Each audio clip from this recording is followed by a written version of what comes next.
Hello, I'm Seth for Privacy, and welcome to Season 2, Episode 3 of Opt Out. Opt Out's a show where I sit down with passionate people to learn why privacy matters to them, the tools and techniques they found and leveraged, and where we encourage and inspire others towards personal privacy and data sovereignty. In Season 2, we're taking a look at some of the privacy-preserving tools, FOSS projects, and privacy-focused companies in the space to get a better understanding of what they do well, what their limitations are, and what we all can do to help drive their tools forward. Have you been wondering how you can manage to use Bitcoin privately? This episode, we're going to sit down with Samourai Wallet to chat about their incredible FOSS Bitcoin wallet. Welcome on to Opt Out, Samourai. Thank you for having me, Seth. Really happy to be here. Yeah, man, I've been a huge fan of Samourai Wallet for what feels like years now. It may actually not be that long, but it seems like it's been a while that I've been using and following Samourai, and just to really feel that y'all are one of the last few bastions of a pro privacy focus in the Bitcoin space, and y'all really do push the memo hard on the need for privacy in a space that tends to move away from that over time. So I'm super glad to have you on to learn a little bit more about Samourai myself and introduce listeners who may not know what Samourai is yet. But for those who haven't heard of you, do you mind just introducing yourself a little bit and telling us a little bit about what Samourai Wallet is? Sure. Yeah. Well, I just go by Samourai Wallet or the intern or wallet guy, depending on which community I'm acting in. I started Samourai Wallet in 2015 with my co-founder, who is known as TDevD or Samourai Dev, and it was just the two of us. We had both gotten into Bitcoin around the same time, late 2012, and we had both around the same time quit our fiat jobs to go work on Bitcoin full time in early 2013. So we were kind of in the space, and we were both interested in the whole idea and user experience and kind of just brave new world of Bitcoin wallets. So we both heavily shared that interest. And, in your intro, you mentioned, and it's very, it means a lot coming from you that you regard us as one of the last bastions of Bitcoin privacy. Well, in 2015, when TDev and myself decided to start Samourai, we started it because we felt like the privacy angle and the privacy emphasis was starting to wane in Bitcoin that early, and we felt like there were no bastions of privacy left. So if no one was going to do it, we should, instead of complaining, we should do it ourselves. That was really the impetus to starting Samourai Wallet. And I hope that we've succeeded to some degree, though the landscape and the situation and the state of the community and whatnot is completely different now in 2022 than it was in 2015. We saw the early signs, and Samourai was very much a response to what we perceived as a lack of emphasis on privacy and the importance of privacy. Yeah, that was very early on in the space, and especially early on to be quitting normal jobs to work in cryptocurrency. Yeah. pretty bold Tell me move. About it. Sure, there's definitely some worries there when you made the jump, but it's awesome to see that you've been able to just persist in that and not have to revert back to a normal job and have been able to make that really work for you. It was definitely it was a risky move, but I wouldn't do it any differently. Let me just put it that way. Yeah, it's definitely when the opportunity is there, it seems like something that is absolutely worth it from the people I talk to who have gotten into the space. Yeah. And you touched on like the focus on Bitcoin privacy that you've had for now 7 years, which is crazy. But what was it that woke you up to the need for personal privacy around that as well? Oh gosh. Well, I think I was just made that way. From very, very early on, I've always been a relatively private person. Even from my family and whatnot, I keep to myself and keep my own information and my own business to myself. Always have. I was always one of those people who, believed that the state, the government, was able to monitor our communications through the internet way before the Snowden revelations. When the Snowden revelations came out, it was kind of like just confirmation to what I had suspected. And that kind of, I guess, radicalized me. And that's roughly around the time I got into Bitcoin as well. Maybe. Yeah. Yeah. So it all kind of collided together. And what I saw with Bitcoin was a way to opt out of that surveillance system. And I know for Monero guys, they'll laugh at that, but it was the first game in town, at least, an electronic currency that wasn't centralized, that couldn't be taken down by the state like all the other ones that had come before it. And I understood the implications of that. And I think I just wanted to, explore what that meant further, and more importantly, be involved and be a part of that, that movement, that shadow economy, that promise that I saw in Bitcoin. Yeah, and I think that's one of the coolest things that I've seen as I've kind of followed you and the Samurai Wallet community, is the serious focus and really sticking to the ethos of building out parallel economies and building out a shadow economy, and it not being just kind of another, we just want to get rich quick and dump Bitcoin on other people. But you really, I think you see the power that Bitcoin brought and the reasons that Bitcoin was created originally. And I mean, back when you got into Bitcoin, I wasn't unique then. I mean, I would say 90%, if not more, of the entire Bitcoin community was like that. There was no real emphasis or thought placed in the market price. There had been some swings here and there, in the early days, from a penny to a quarter and stuff like that in terms of market price. But it wasn't, the first real swing that we all experienced was when Silk Road got busted. And Ross got arrested, and there was a huge dive, I think it went down to $50 or something. And then next day there was a massive rally, and that was the first time we saw, real price movement in this asset. And the thinking kind of got perverted to, I can, to the trading mentality. I can make I can make returns on this. And of course you're denominating your returns in fiat returns on this. So you saw a small minority still at the time of that type of thinking, but the main emphasis was on the fact that this is, as you said, a parallel economy. And that was what was so exciting and important. And all of the innovation of the time was around that.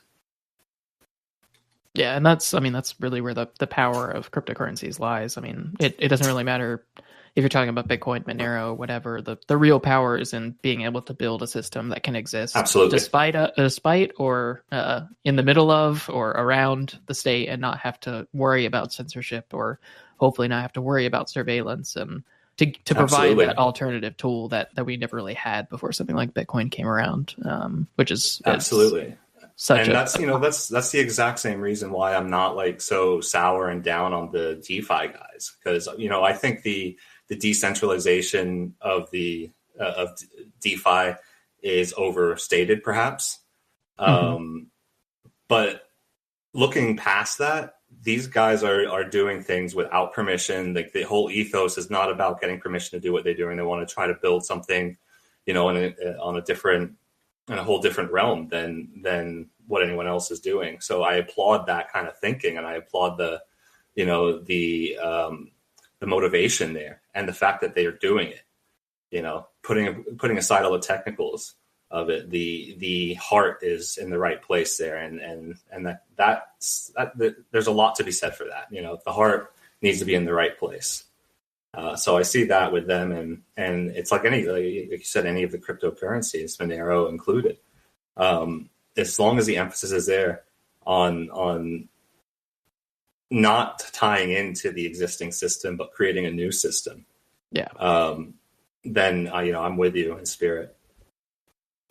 Yeah, I definitely think that's where the most value is and the most opportunity for people to really Absolutely gain kind of quality of life out of what cryptocurrencies can offer, especially things like Bitcoin and Monero. And definitely did not expect you to mention DeFi today. So that was a shocking mention, but I think there's definitely a lot of fascinating stuff that has been done. I mean, just like the rest of the cryptocurrency space, there's obviously a ton of scams and get rich quick schemes as well. But there's some really fascinating things being built out. And like you mentioned, it's not a asking for permission, regulator first kind of situation with a lot and like I said, I think the decentralized aspect of it is overstated. And that may tend, show to be the downfall of it. Any of these centralized systems that have come way before cryptocurrencies, way before, were captured and shut down because they could be. And that was really the whole innovation of Bitcoin. Hey, you can't shut this down. This is like Liberty Reserve, but you can't send a guy to jail. This is going to be something cool there. So I think hopefully I don't know the tech well enough on Ethereum at all. But hopefully the builders are protecting themselves from that kind of vector of attack. Because if they're successful, then they will be targeted. If they can be, So hopefully they're taking precautions on that and prioritizing building tech in a way that's which is truly decentralized. And if they are, then I think they're doing good work.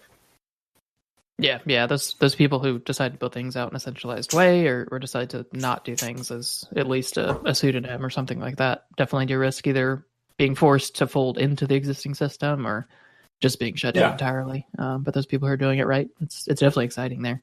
And I'd love to kind of jump into Samourai Wallet and start chatting a little bit about it and about just kind of what users can expect from it. And first question is just really, what would you hope that users of Samourai Wallet get from using it? What's kind of the core thing that you're hoping that they get by picking up, downloading Samourai Wallet and starting to use it for Bitcoin?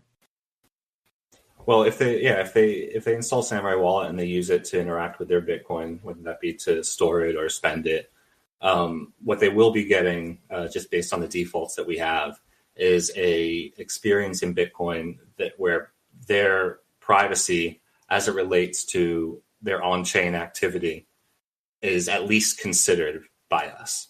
And every decision we make in the app, how it functions, what you can and cannot do, all come down to the impact of what you're trying to do on the public blockchain.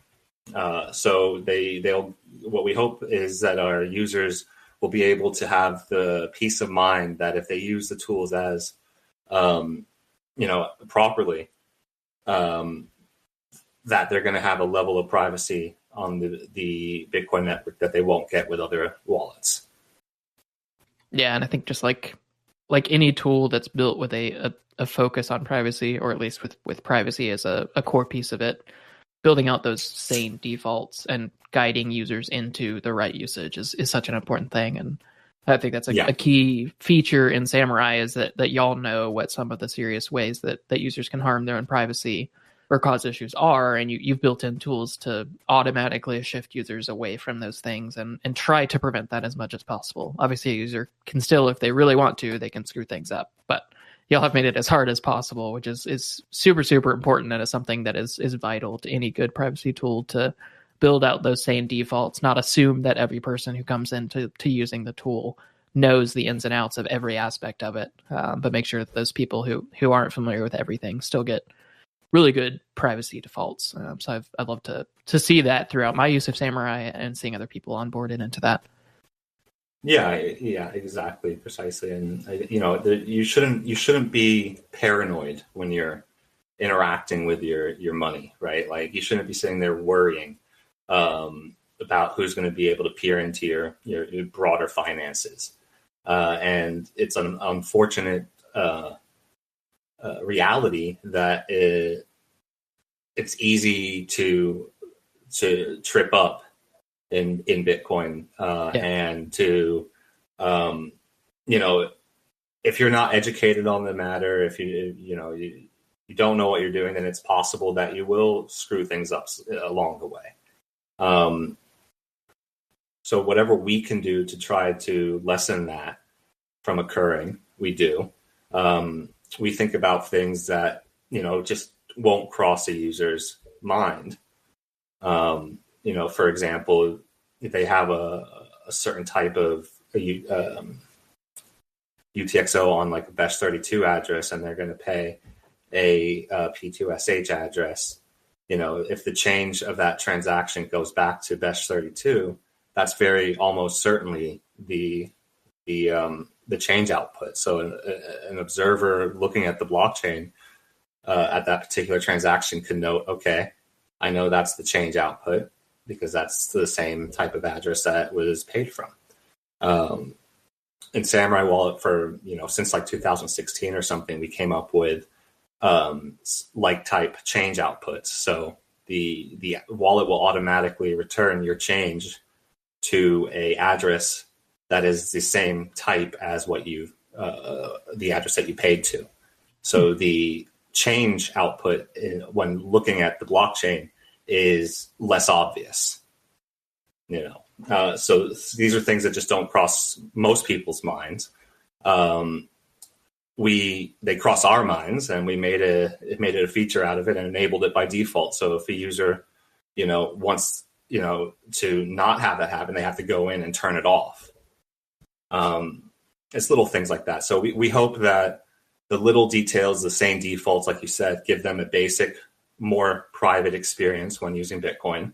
And as their understanding and as their confidence grows, the wallet kind of grows with them. There's a bunch of tools and functionalities within the wallet that you don't have to use, but if you use the wallet enough in your natural evolution and your curiosity, you will start to use them. And these all enhance your privacy. Every single feature that we've put into this application is all about maximizing your privacy when you use Bitcoin. Every single feature. We have such a small team that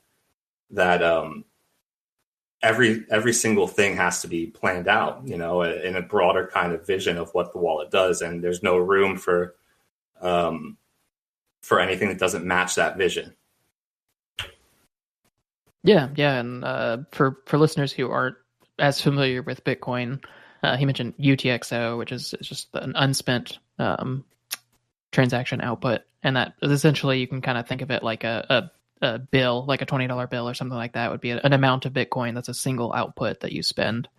And then obviously you mentioned two different script types or address types in Bitcoin, which most users are not going to be aware of the different types of addresses there. And that's why building out a default like y'all did, which I actually didn't even know that was a default feature within Samourai, but building out a default that protects against that specific way to surveil Bitcoin transactions is very important, because almost no user who steps in and picks up Samourai Wallet and uses it is going to understand the difference between address types and know that if they're sending and the change is coming back to a different and they address shouldn't type, have to.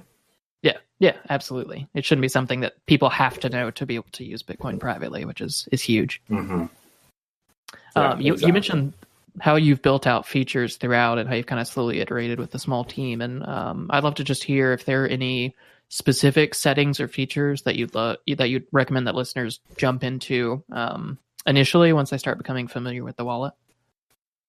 Sure. Yeah. I think the first big feature that they should get acquainted with is Whirlpool, which is our CoinJoin implementation. Mm-hmm. The reason I suggest Whirlpool is because I think it has the easiest onboarding. It's pretty straightforward in terms of what the user has to do, which is not much. They just have to select which of those outputs or those bills that they want to add into Whirlpool. And once they add it in, it kind of does everything by itself at that point. And it's the single most powerful feature in the wallet when it comes to giving your coins a fresh start. So basically completely disconnecting any past events that might have been associated with those coins, to their future activity. And I think for the majority of users, they're coming in from probably a centralized KYC exchange. That's how most people are getting Bitcoin these days. Yeah, unfortunately. Well, it's a massive issue. I'm sure we'll get into it, but it seriously undermines the whole pseudonymous aspect of Bitcoin, which in 2012 you could look at it and go, okay, this could be a privacy nightmare, but it's pseudonymous, so there's no identity associated. Well, that's completely eradicated by now, but we'll get to that, I'm sure. So you're coming in from a KYC exchange. That KYC exchange knows where you send the Bitcoin to, obviously, and they can make a very good assumption that is your address. And in fact, that might not be an assumption because they've made you verify that it's your address, depending on the exchange, right? So your centralized exchange that has your identity information, most of the time more than you would need to provide to a traditional bank, know that you left the exchange and you went to this address. They know that for a fact. And if they're using, a blockchain surveillance tool like Chainalysis, they share that data with Chainalysis, who shares it within their broader network. So your information is subject to being shared by, companies that you don't have any business with. It's essential. It's essential that you break the link at that point, right? So that you don't want them to keep being able to track what you're doing with that Bitcoin with varying levels of confidence as it gets further away from that hop that they know it was you, but they can make some very damn good guesses. A feature like Whirlpool breaks that history right then and there as soon as you enter into Whirlpool, and you have a fresh start. So I think that's the single most important feature that a user can kind of get acquainted with after they install the wallet and get comfortable with things. Yeah, it's improved greatly over the time I've been using Samourai as well. I think especially the recent UI rework that y'all did on the Whirlpool features on Samourai wallet are a drastic improvement. It made it much simpler and clearer what's happening when using. Yeah, that was the goal for sure. We had about a year, or maybe a little more than a year of data from users in terms of them communicating to us, whether it be complaining in the Telegram rooms or via the support channel, or just, the confusion that you see on Twitter and that. And, we take note of it, or I take note of it and I say, okay, I need to make this process a little clearer for them. I need to do this. And so the latest update that just, came a week ago put all of those learnings and understandings into action, and has Whirlpool has a brand new UI, which is a lot better. Like you said, it's a lot clearer as to what's going on with your coins once they enter into Whirlpool with and hopefully reinforcing to the user that they're in complete control of their coins still. Like, they haven't sent their coins away to some service. Your coins are still right there in their wallet. Everything is non-custodial. They retain complete control. And reinforcing that, I think, was a major aspect and a major confusion with the first release. Yeah, I think that could be a big misunderstanding when people are first approaching a feature like CoinJoin. So for some clarity for listeners who aren't familiar with CoinJoin, essentially what you do when you perform a CoinJoin, at least in the Samourai approach, you commit your specific input, your specific bill or amount of Bitcoin into a transaction, you sign, and then you join in with other people. It's up to 4 other people, 5 total.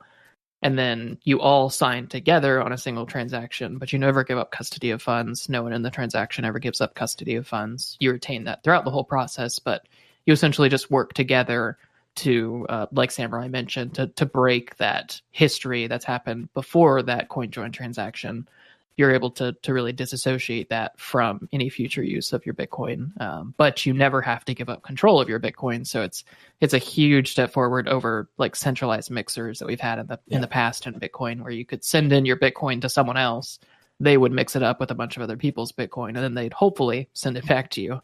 But obviously there have been tons of those that just walked away with funds because it was an easy way to prey on people and steal Bitcoin. But in an approach like Samourai Wallet and in most CoinJoin approaches, you're not having to give up custody at all. So you retain that, but you still get the strong privacy benefits of really breaking that deterministic link between the old history of your coins, whether those are from a Know Your Customer, a KYC exchange, or not. It's still such a huge advantage to be able to break that history and start fresh, which is a huge thing in Bitcoin and really essential. Like whenever I recommend someone who wants to use Bitcoin, like I will never recommend that someone uses Bitcoin without coin joining at some point. And obviously I specifically recommend Samourai Wallet. It's what I use and what I recommend that people pick up when they approach Bitcoin.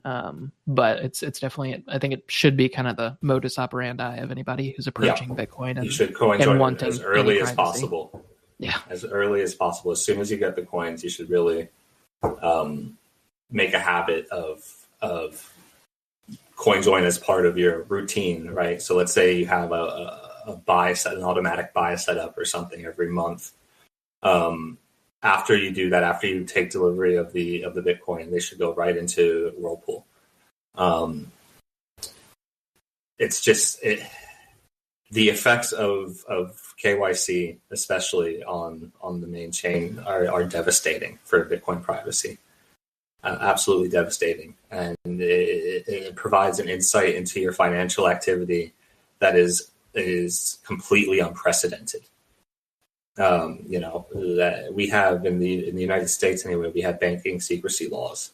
There is no banking secrecy laws for the blockchain, right? Anyone can peer in and see what's going on. And if your adversary has any information on your identity tied to a specific UTXO or coin or bill, and you don't take proactive measures to break that link, they can track for a very long time what you've been up to and link together, various other bills that you may be in your wallet and build a profile on you. That is just, it's scary. And we all should be actively opposed to this type of thing.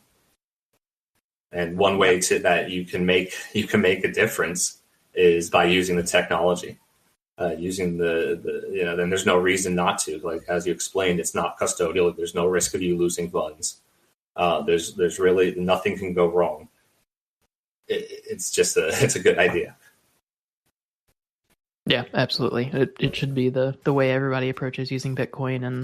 And like you mentioned, the defaults in Bitcoin outside of something like Samourai can really lead to a worse situation than we've ever seen in the financial world. Yes. Which a lot of people don't really grasp. And I love that you mentioned that and brought that up, because I think it's very important that people realize that the base way that Bitcoin works can be very dangerous to privacy. But thankfully there are tools like Samourai that can help you choose to opt out of that transparency. That's the default in Bitcoin, and really start to gain some privacy for your own transactions within Bitcoin. And the more people who step up and start doing that, not only does everyone else who's mixing coins via Samourai Wallet gain a greater anonymity set and a greater pool of people to hide in, a greater crowd to hide in, but obviously it also means that there's better funding for projects like Samourai Wallet. It means that there's a harder time for regulators and governments to put pressure on any kind of coin join tool, because the more people that use it, the harder it gets for them to kind of try to put their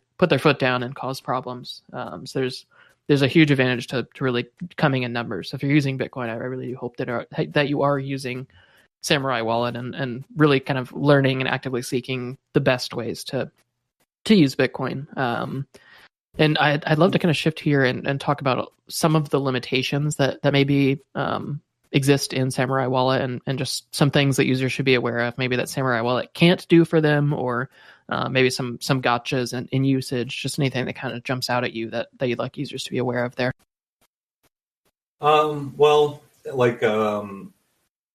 I think the first thing, and it's true for any Bitcoin wallet, not just Samourai Wallet, but any Bitcoin wallet that is not connected to your own Bitcoin node, is connected to someone else's node. So in the case of Samourai Wallet, it's connected to nodes that we operate and host in Iceland, because they traditionally have the best data protection laws, and have a reputation for denying much more powerful governments the ability to snoop on their servers without at least proper court orders, which is not this true for most. So our nodes and our servers are all hosted in Iceland. But if you're connecting to Samourai Wallet and not connecting your Samourai Wallet to your own Bitcoin node, you're trusting our Bitcoin node to do two things. One, to not log your IP addresses and whatnot and your information. And two, to provide your wallet with true and accurate information from the blockchain. So, both of those can be mitigated, and we try our best, at least on the first issue of having to trust that our servers aren't logging your IP address. We were the first Bitcoin wallet to build in Tor to the wallet, not rely on a third-party installed app like Warbot or something. Actually build in Tor to the wallet, so all the user only has to just flick a button to turn on Tor, and everything gets routed through Tor. So that's a mitigation against from logging, if we were logging, which we do not. And then the second is truthful, accurate information from the blockchain, and that's relatively simple to check against. There's plenty of block explorers out there and plenty of other competing wallets, and you can check against. So that's less of a concern. But those two things the user should keep in mind. I guess a major limitation is that Samourai Wallet's only available on Android. So if you're an iPhone user, you're kind of shit out of luck there. Let's see.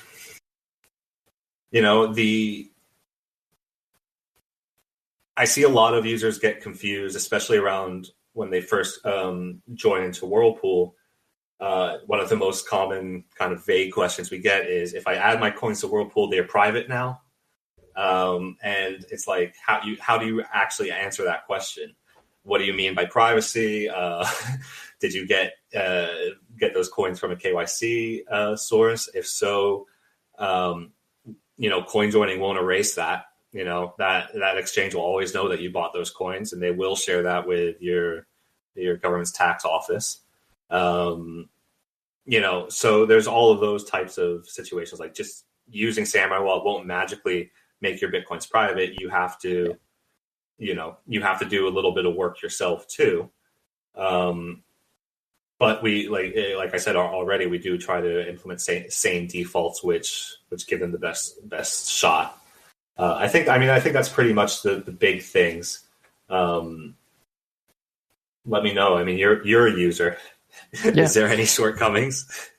No, I think those are definitely the key ones that people need to be aware of. I mean, I think the only other one I may mention is just that if a user withdraws from a centralized KYC exchange, Whirlpools, and then sends the funds right back to the same centralized KYC exchange, they're not going to gain privacy. Right. It's going to be clear that those are the same coins. There's some other things just like that, just that you should continue to opt out of KYC exchanges as much as possible, because the key issue, not the only issue, but the key issue with Bitcoin usage is when you're connecting your identity to on-chain transactions, it's extremely dangerous, even if you are taking other steps. So, and that's not something, obviously, that Samourai can prevent. So that's not really a specific thing with Samourai. It's just something that people need to be aware of, and obviously something that you harp on as well. I mean, I definitely think the most kind of divisive and most brought up one is the server hosting. Obviously, y'all host the backend servers for Whirlpool and for the wallets to use by default as well.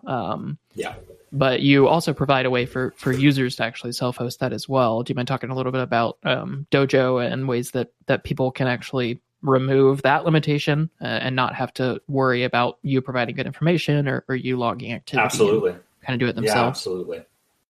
So we created a backend server that sits on top of Bitcoin Core. We started development on this in 2015, when we started Samourai Wallet. And the existing solutions that that were available, which at that time was primarily Bloom filters for mobile wallets, were inadequate for what we needed. So we started building this server, and it eventually became known as Dojo. We released this software, I think, 3 years ago now. It's free and open source, and it's exactly what we run on our servers in Iceland. It gives the user the ability to run that exact same stack on their own, whether it be a spare desktop PC they have lying around or a single board computer. They can run this software, connect their wallet to it, and completely bypass our servers for everything. Yep, and all communication runs over Tor, even when you're using your own Dojo server, which is very important as well. Yeah, so it only runs over Tor. So with if you're not connecting to your own node and you're connecting to our nodes and our servers, you can do that over Tor or you can do that over ClearNet. When you're running your own Dojo, you have to do it over Tor. Everything goes over Tor. And that's for privacy reasons, but also because you don't have to worry about opening ports or networking or fiddling around with IP addresses, which most users won't be able to do. But they can, run an installer on a Raspberry Pi or something, or a pre-purchased, plug and play node, and scan a QR code and connect their wallet to it. With everything happening under the hood, a Tor hidden service being sprung up and connected to. So no fiddling around with ports, just a QR code scan and your wallet is connected. And it can accommodate, if you already have a Bitcoin node, it can accommodate that, but it's designed for going from nothing to a full sovereign stack. So it will automatically, install Bitcoin Core. It will automatically give you a block explorer that you could query. It will automatically do a bunch of stuff that gives you the ability to connect your wallet to it and keep track of your wallet or your family's wallets as well. You can give your Dojo information to a friend, and they could use your hosted Dojo as a way to query their wallets as well.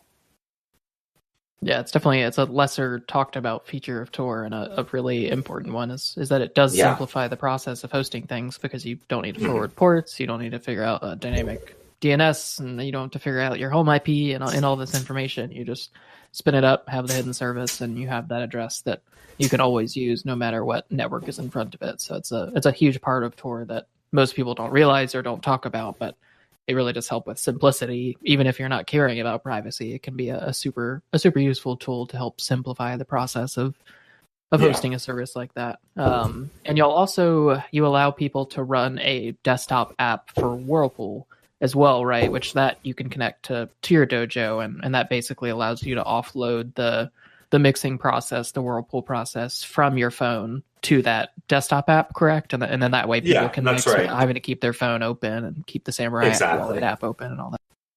Exactly. So for like the casual user who's maybe mixing once every couple months, maybe, or even less than that, the mobile app is completely, it's completely fine. You open it up, you'll get your first mix within a matter of minutes for the most part. And then you leave it open for a little while and you'll get some remixes.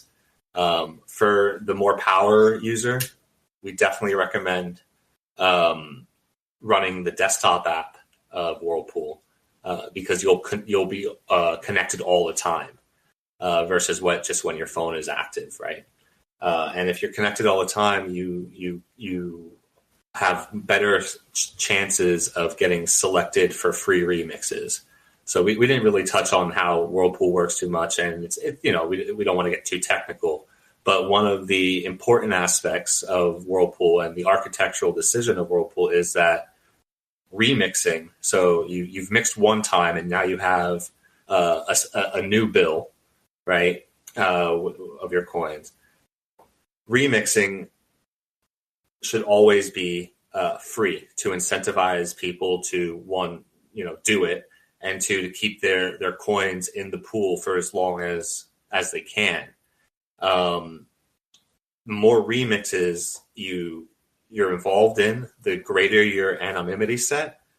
But it's a kind of a quirky and unintuitive feature of the way it's architected, is that even if you're not included in that mix, that particular remix transaction, you still benefit from that remix transaction that you weren't a part of, because your bill is indistinguishable from the bills in that remix. So there's a probability or a possibility that you were the person in that remix when you're looking at the entire anonymity set.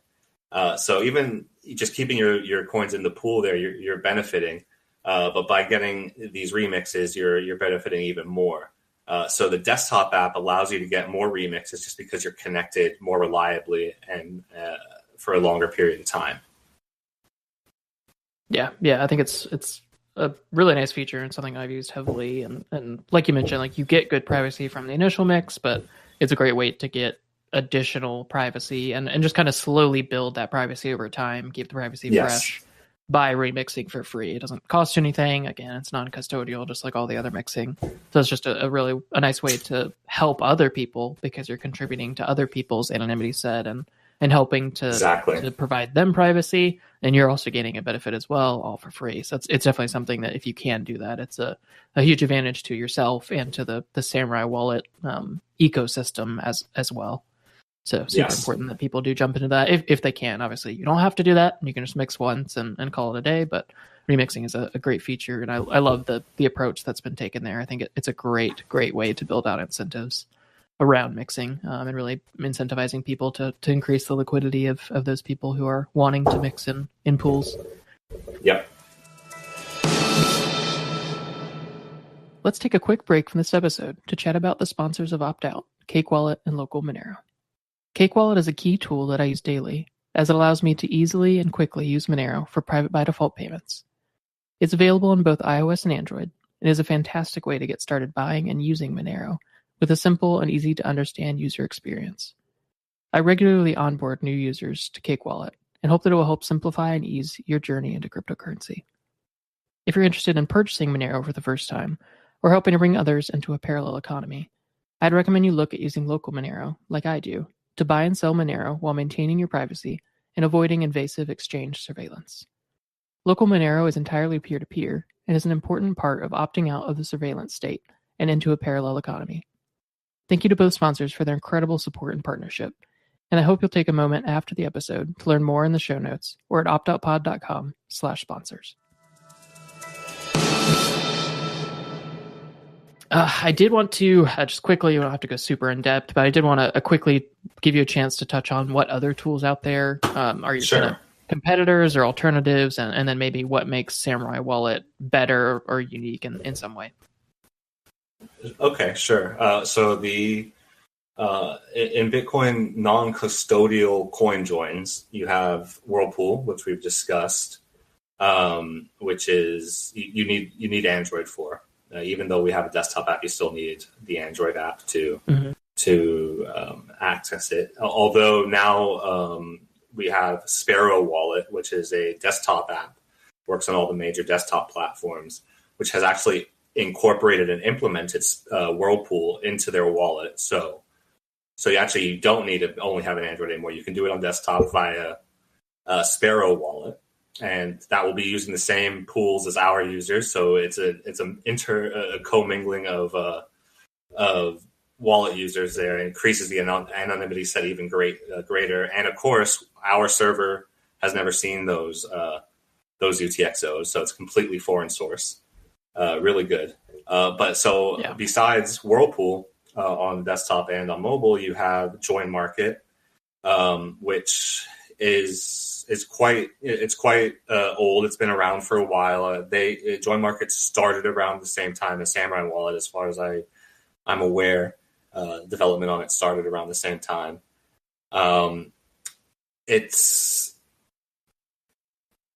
We've done an in-depth analysis on I say analysis, but we actually broke it on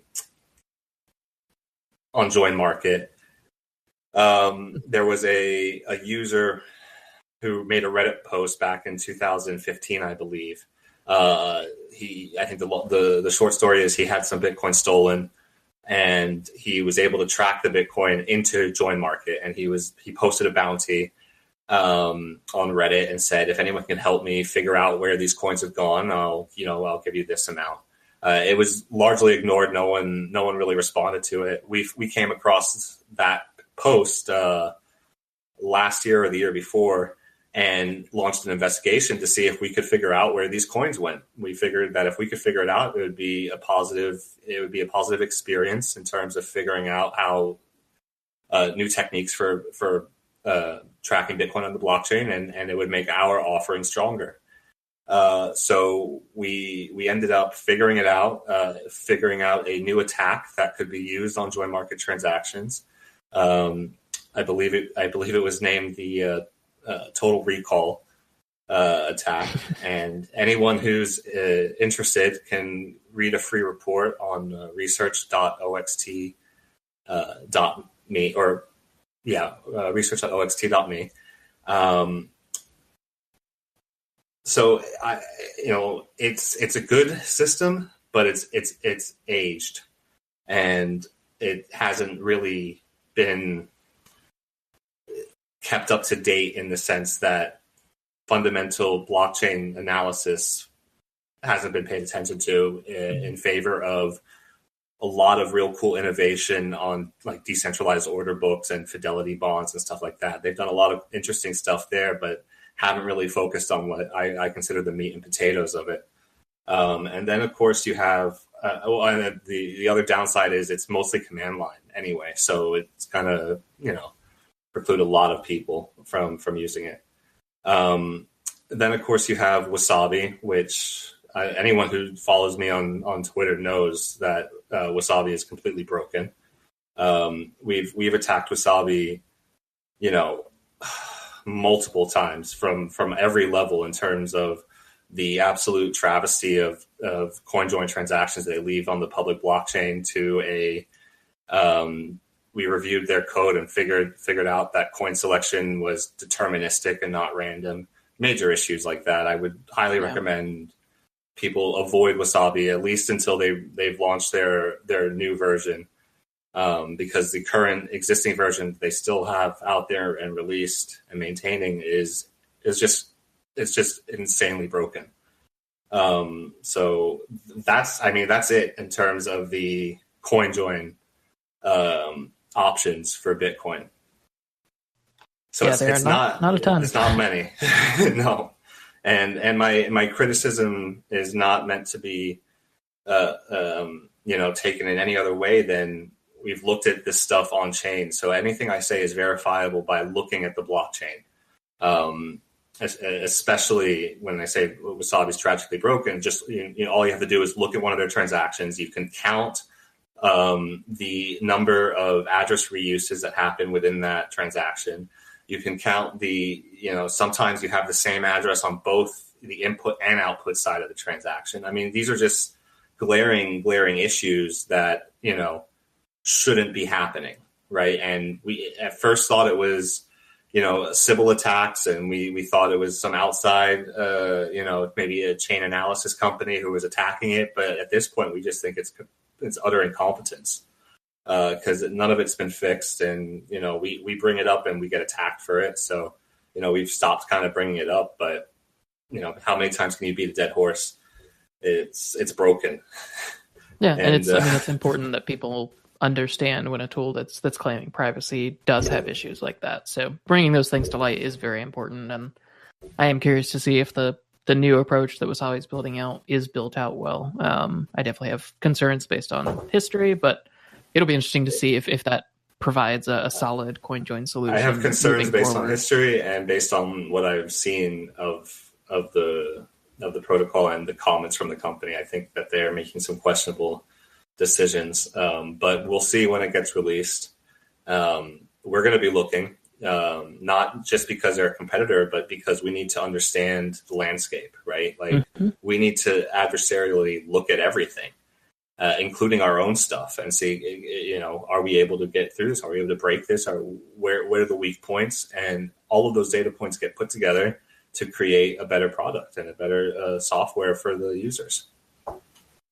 Yeah, I definitely agree. And just one quick comment on Join Market before we jump into some listener questions is just that I think it's a really cool project, and they've obviously they were pretty early on in the space and have done some great work. But like you mentioned, I think one of the key issues, at least for me, is that the UX, the user experience around using Join Market is much more complicated at the moment. I think there have been some attempts to improve that, but I don't think there's been a ton of movement there.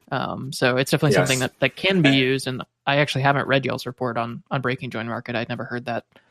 Story before. So jumping back, dig into that one. It's called the cold case files or something. But the stark difference between the Join Market response to that report and Wasabi's responses to their reports was incredible. As far as I understand it, the Join Market client or algorithm was updated to make it so that total recall attack wasn't feasible anymore. So he immediately went to work and said, "Yeah, you're right on this," or "I disagree with your analysis in this way, but I do recognize that this is a problem, and here's the fix for it." So that's all we wanted to see. We're not trying to score points or embarrass anyone. We're confident that there's plenty of people looking at our stuff, and we would hope that they would, let us know if we did something screwed up. Yeah, exactly. And that's the response you would hope for from a privacy tool, and really from any kind of FOSS project, is if someone exposes a weakness or a flaw in the system, you'd hope they jump in and want to fix that and want to work with the person who's found the issue. So that's great to hear that they did correct that and do actually care about that. Absolutely. It's always good to have alternate implementations of a tool. Like non-custodial coin joins are vital to Bitcoin privacy. So as much as I love like Samourai Wallet, and obviously that's what I use, it is important that we do have alternative implementations, and it's also just important that the implementations are free and open source so that they can survive, they can continue, even if the core people behind them are and they can grow. Yeah. Like we saw with Craig and Sparrow Wallet, he didn't ask for permission, he implemented it because it's all free and open source, and he could have hosted his own competing coordinator if he wanted to. He just chose to tie in with ours because it was better for everyone's onset. But the fact is that's a competing implementation of Whirlpool, and you have no idea how psyched I am to see that. Yeah, it was absolutely amazing to see that was released, and that he was willing to integrate that first of all, and then did it very successfully. And I think it was important that he chose to latch on to the existing mixing liquidity in Samourai. I'll definitely need to get him onto the show and chat about Sparrow. Absolutely. There's a ton of awesome stuff happening there, and it's great to see more people jump on the bandwagon and see the need for privacy, and not only see it, but really take aggressive action to do it with or without permission. Definitely a huge win for the today, Bitcoin space. He has he's implemented not just Whirlpool now, he's implemented Stonewall X2, which we didn't really get into, but as a brief summary for your listeners, it's a coin join transaction, but instead of Samourai acting as the coordinator and making sure all the signatures are collected, it's a peer-to-peer coin join between you and one other person. So prior to Craig at Sparrow Wallet implementing this, it was only available if you had Samourai Wallet. You could do these coin joins with another Samourai Wallet user. Now you can do it with another Samourai Wallet user or another Sparrow Wallet user. And seeing these tools take off and grow like this, one is very fulfilling, as a developer and a provider of software. but two, it grows the usefulness of the tool, and it wouldn't be possible unless it was free and open source. Yeah, absolutely. It's such a vital piece of everything that's happening in the space, and anyone who's building out tools on privacy, I hope that they push in every way possible to be free and open source, because it's a key piece of making this able to last, making it able for people to see those features, build out things that build on top of it, or customize it to a specific need that they have or other people have. There's just so much value in being FOSS overall, and it's definitely something we've harped on a lot on the show. But always want to reiterate that that's a huge win. And anytime you see a project focusing on FOSS and really carrying that ethos forward, that's something that should be applauded and really appreciated there. And I want to quickly switch into some listener questions. Got some great ones on Twitter, and wanted to chat a little bit about those.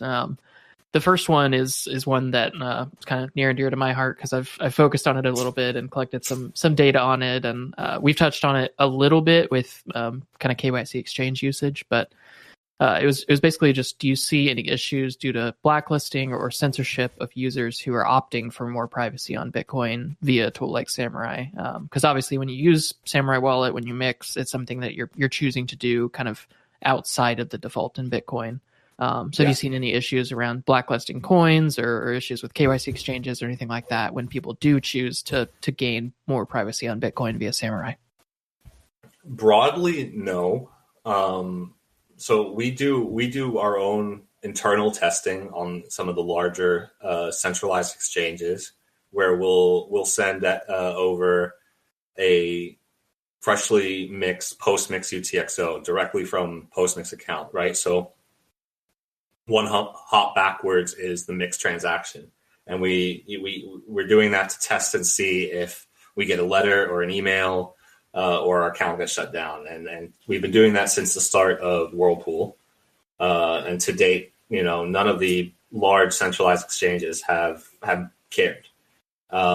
We have seen reports from some users on the smaller KYC exchanges, and we're talking like real small, who seem to be over complying for whatever reason that they believe it to be advantageous for them to do. Maybe they want a banking license in New York, or they want the bit license, in New York, and so they go above and beyond what they are required to do. Maybe we've seen one or two reports about that. But for the larger exchanges, we don't see any kind of prejudice against CoinJoin UTXOs or Whirlpool UTXOs, because currently they're not looking for fingerprints of odd transactions, for example. Mm-hmm. They're looking for proximity to sanctioned activity, whether that be darknet markets, ransomware, anything, in some cases, gambling or pornography. So anything that's against their terms of service or is sanctioned, or OFAC sanctioned address. So they're looking for proximity to one of those clusters. If you have a good CoinJoin implementation, like I believe Whirlpool to be, there should be absolutely zero proximity to anything, right? History is completely fresh. Mm-hmm. We've seen poorly built CoinJoin implementations, as have been referenced already on this podcast, that had a serious problem with centralized exchange accounts getting shut down. We put that down to the fact that the composition of these CoinJoins is so poor that there is a connection, a proximity to sanctioned addresses or sanctioned activity, even after you've done the CoinJoin in these implementations. So it's not an issue with CoinJoin, it's an issue with the implementation that leaves a certain amount of taint or proximity to something that the centralized exchange would object to. So we haven't really seen it with Whirlpool. We've seen it with some other CoinJoin transactions, but we don't believe it's because of CoinJoin. Certainly, legally speaking, There's nothing illegal about using a technology like CoinJoin. It's completely legal, at least in the U.S. and most of Europe, I would say.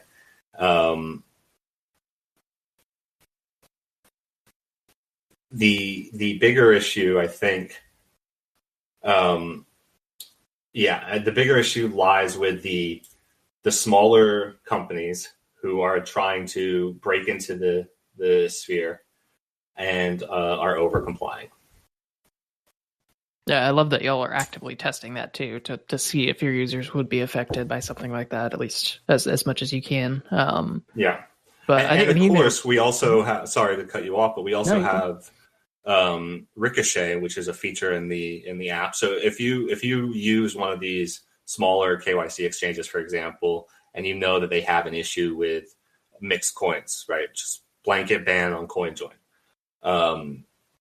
This tool is designed to add, multiple hops of additional history to your coins, so that at a certain point, if you're looking, for example, 8 hops back, the probability that those coins are, or the person who's depositing are associated with that, drops significantly. And they probably aren't even checking that far back. Like our research has shown they check at most 5 hops back.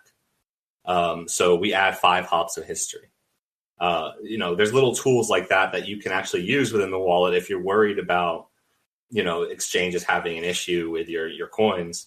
But yeah, we haven't really seen any large scale issues with Blacklist and using Whirlpool. Yeah, and I think 2 big things there. I mean, one is that hopefully a technology like CoinJoin and a tool like Samurai Wallet would actually give centralized exchanges and chain analysis companies and those kinds of people a kind of a way to opt out of needing to enforce KYC or needing to enforce issues around the actual chain history of your coins. Yeah, because if you're sending them in from it shouldn't be if you're using privacy tools well, though. In theory, obviously, that doesn't mean that's how it will be, but it should kind of give them a way out, because they can say, we can't tell anything about where this is coming from. So we don't know that it's bad, and we can't know that it's bad. So we can just kind of blanket assume that these are fine and let them happen. So thankfully, that's kind of overall, it seems like that's been the regulatory approach. But I think that should be the way. If a tool is providing solid privacy and you have no way to track it, and you're also doing the other things that unfortunately you're required to do by shadowy banking laws, hopefully that would be a way to allow you off the hook and let you kind of opt to help your users and not have to comply around that. But thankfully it seems I think people need to remember that these people are running a business, right? And the business only really works if people are allowed to use the service. So they want as many people to use the service as they can. They don't want to get a compliance ding, right? And they don't want to. They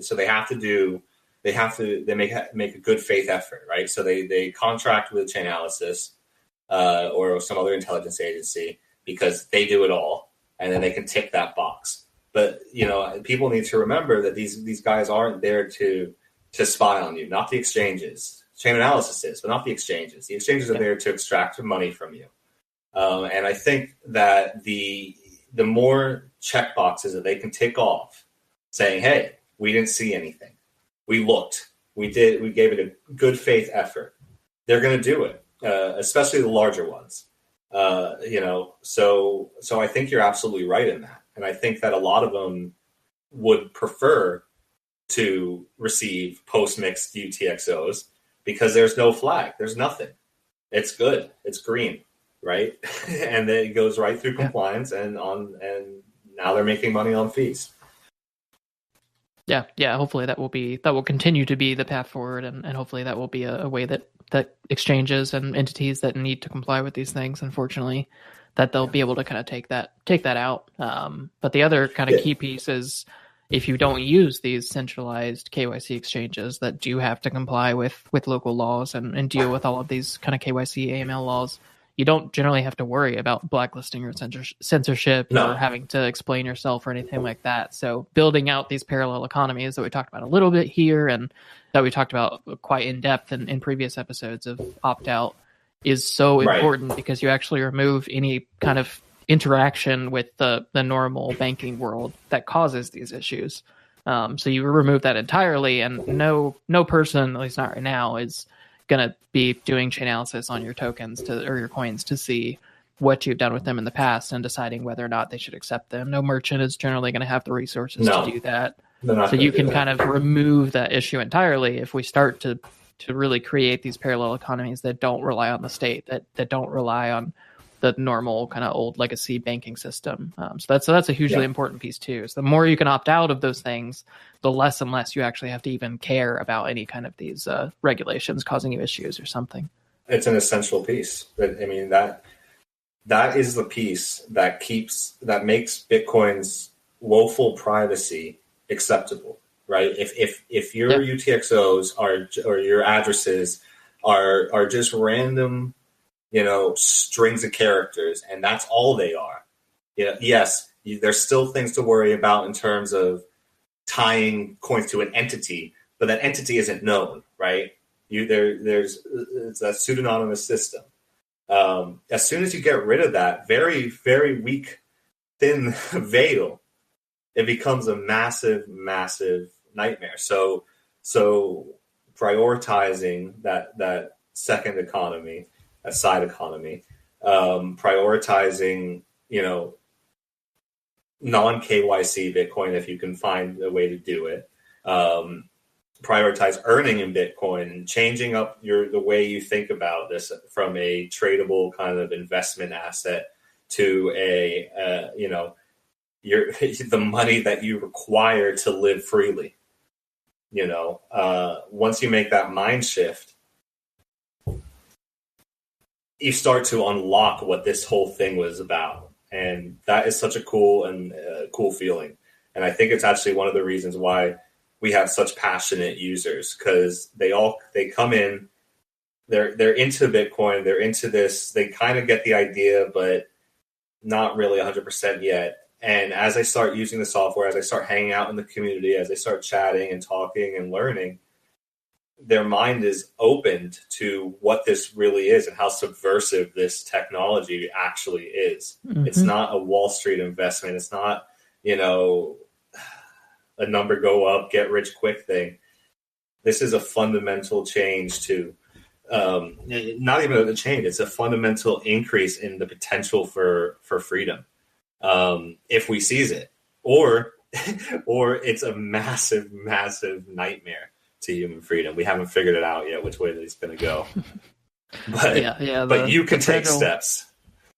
Yeah, exactly. And that fragile pseudonymity that Bitcoin does provide isn't nearly as much of an issue if we build out these parallel economies. If you're a part of a circular economy and like you said, earning Bitcoin, spending Bitcoin, using it directly with people rather than having to rely on these kind of state systems. So it's a huge part, and it really does alleviate a lot of the privacy concerns. It's still not ideal, but it really can alleviate most of the issues there, along with using privacy tools like Samourai Wallet. Yeah. Another, I think, interesting listener question that we got was someone was curious to see if you've had kind of an increase in adoption of Samourai Wallet, and if you've seen just kind of generally an increase in a privacy focused community that's been building up recently. It wasn't like a time frame, but maybe just kind of recently. How have you seen things going with adoption of Samourai and the privacy community generally? So with the adoption of Samourai, we've seen growth every year since 2015. So it grows and gets bigger every year. We have more users, more usage. So on that front, I think it's very positive. Sometimes it's easy to get down on the broader state of the community in terms of the privacy community, but that's the story since forever. The privacy community is a niche community, right? Because the mass market, they enjoy all of the benefits that the privacy community have achieved, whether it's the privacy community of the old cypherpunks, whether it's the encryption guys, whether there's all sorts of benefits that the common folk are benefiting from. without being in the privacy community themselves, right? They don't know they're a part of the privacy community. They just enjoy those fruits. So it's a niche community. Our community grows, and I think that the passion level in our community is really great. We have a very passionate base, and these are people who care. They really do care, and they not only care, they rely on it. They rely on the software and on the technical innovations that come to either, to run their lives, to pay for their stuff, to run their businesses, whatever they may be. And that's a cool thing. It's more than just people who have installed the app and maybe open it up every once in a while to check things out. These are real active members of the shadow economy. And that's what makes it kind of a cool place to hang out. I think overall people do want privacy, whether they're in the niche or not. So it's a market that will only grow, especially as cryptocurrencies gain more popularity. Yeah, I love that you mentioned earlier too, just that when people are joining the community around Samourai, like they're generally getting kind of converted to a privacy mindset and starting to understand the value in circular economies and parallel economies, and there's so much power in the actual community that's around a tool like Samourai Wallet, and that's around a group of people who have a core ethos that is so vital, like the Samourai Wallet team has, obviously that you have, and like the community around that's formed around Samourai has, and that only continues to grow as more people get pulled in and they start talking to people and they get support from people, and there's so much value there. So I've loved to see the community around Samourai Wallet grow, and a lot of the reason why I am where I'm at with privacy and why I care about these things is because of people who are actually in the Samourai Wallet community. There's a lot of my background and history that actually comes from that. So there's so many people who've had a huge influence on me from that community. So there's so much power there, often beyond the actual tool that's being used. But the communities that form around them are awesome. And I've loved to see the Samourai Wallet one just really continue to grow and thrive and continue to teach other people about what really is important and what Bitcoin really can be. Well, thank you very much. Yeah, I mean, it's all been organic. That's what's so cool about it. I started the Telegram because I was seriously worried that Twitter was gonna ban my account, because I had said it was when I defended the rights of neo-Nazis to transact on Twitter. It was it caused such a shitstorm, and it was I don't remember what year it was. It must have been like 2017 or 2018. Caused such a shitstorm that I was really worried that they were going to nuke my account. So I set up the Telegram as just a place where I could post, announcements, updates, and whatever I use Twitter for. And it just grew very naturally from there. And some great personalities have surfaced and made themselves known. And Diverter springs to mind with his Mining for the Streets guide that really kicked off home mining, that inspired Econo Alchemist, who's also in the community, to do his home mining guide. So it's really, and then you have Max who's gotten to the privacy phone, Calyx OS, like all these things that have sprung up organically from that group. It's just been so cool to watch. And I wish I could take credit for it, but I can't. It was a natural thing, and it was great.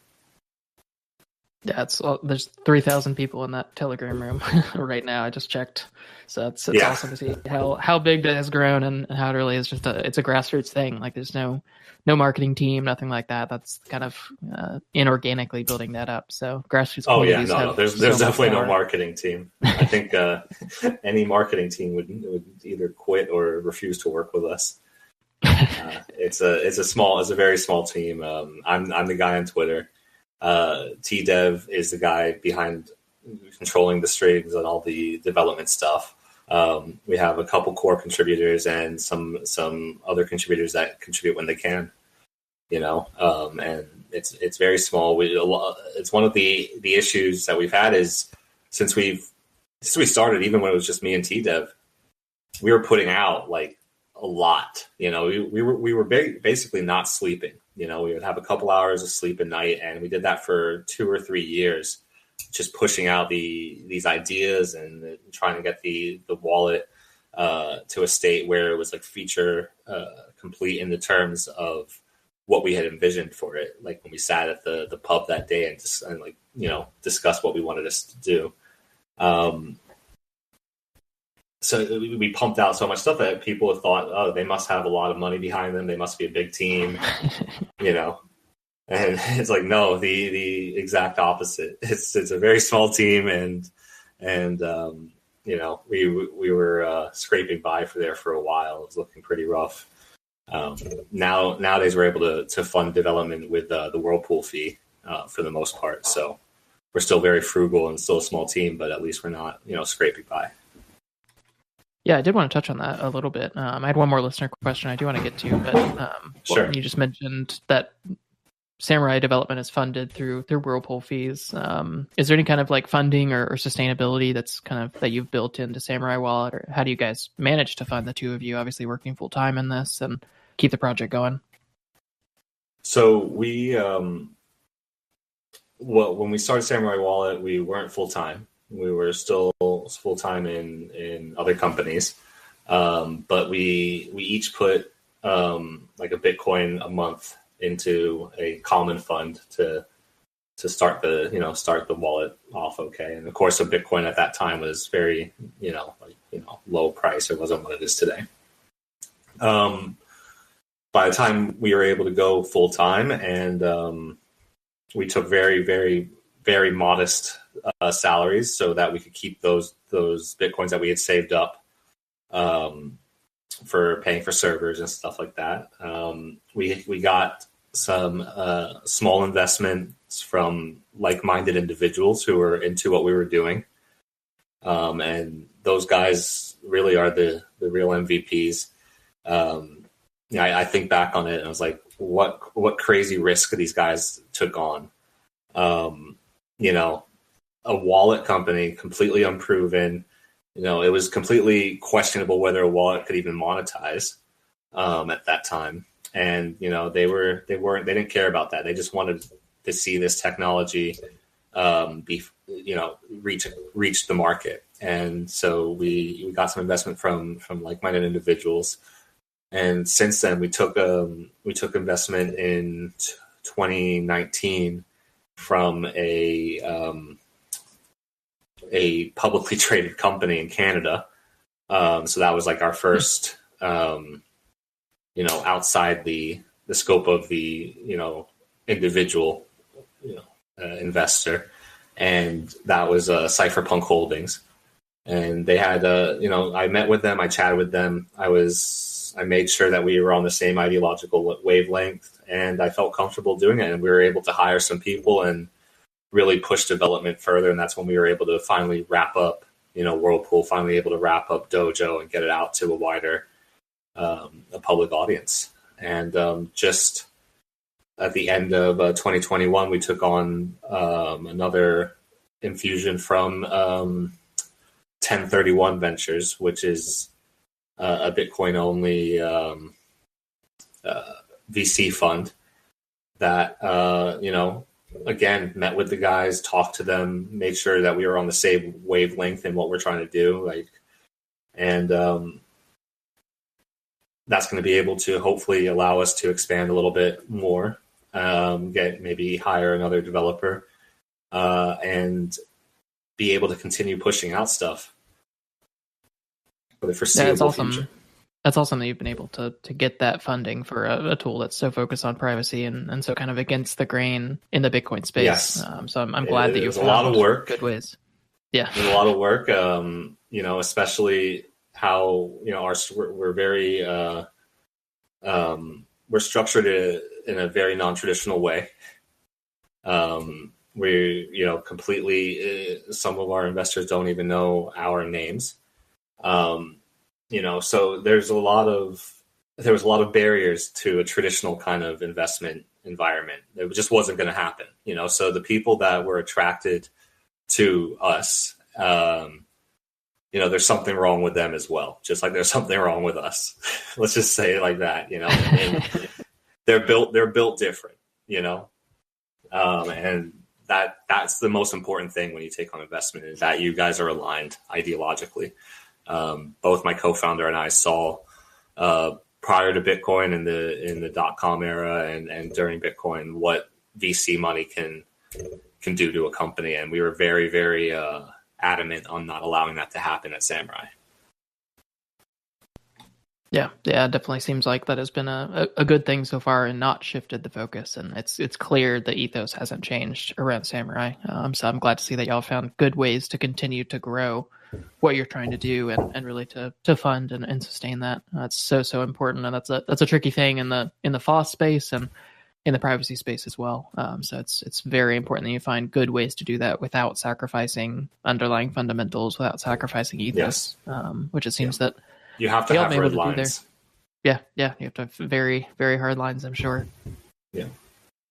Last couple questions for you. I have one more listener question that I know there's a lot of interest in this, at least in the Monero space, and it seems like it in the Samourai space. But someone wanted to know if there are any updates on atomic swaps within Samourai Wallet for people to be able to swap, at least like Docs Exchange and that kind of thing, into Monero within the Samourai Wallet. Obviously, atomic swaps are still very much in progress on the Monero side. There's not a ton finished there, tons of work being done there. But a listener was curious if there's any updates on your view of atomic swaps within Samourai and the work being done there. There's no updates other than we're still committed to the planned functionality. We're hoping to have the ability to perform atomic swaps within the first half of the year. Like you said, it depends on the Monero side as well. Mm-hmm. But it's definitely it's planned. And when we have something planned out, we do it. we make good on it. So just keep your eyes open. It will definitely be in the wallet. It's just a matter of time. Awesome. Yeah. And that's for those who don't know, atomic swaps are essentially a way for you to trade Bitcoin for Monero or vice versa without trusting the other party. So you can perform that swap without having a chance that you lose your funds. The other party can't steal them.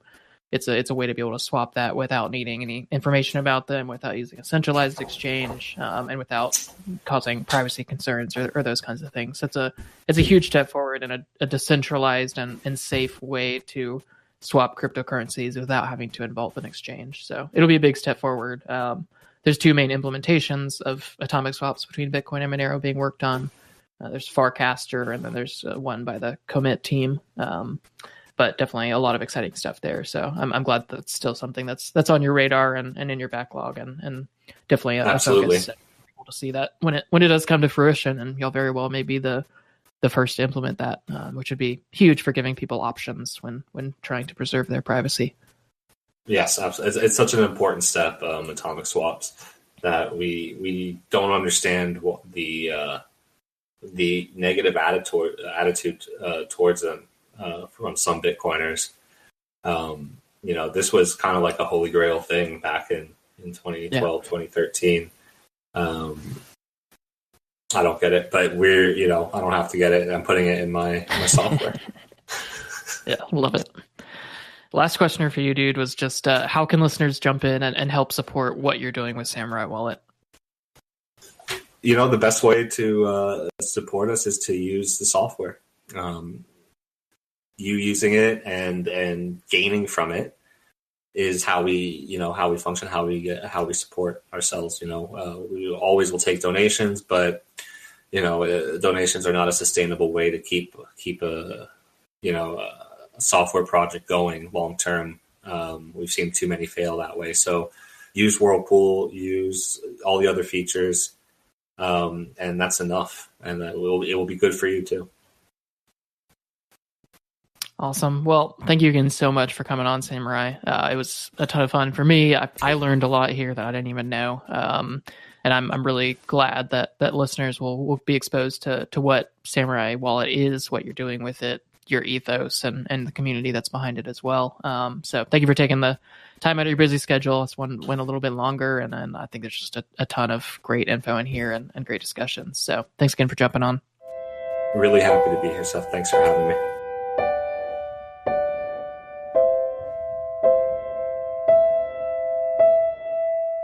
Thanks for listening, and I hope you enjoyed this episode of Opt Out. If you did, please take a moment and subscribe to the podcast, or if you're already subscribed, share it with one friend or family member this week. As always, you can check out the link to the guest content and contact info, as well as links to all of the tools we discussed in today's episode. Now get out there and opt out this week.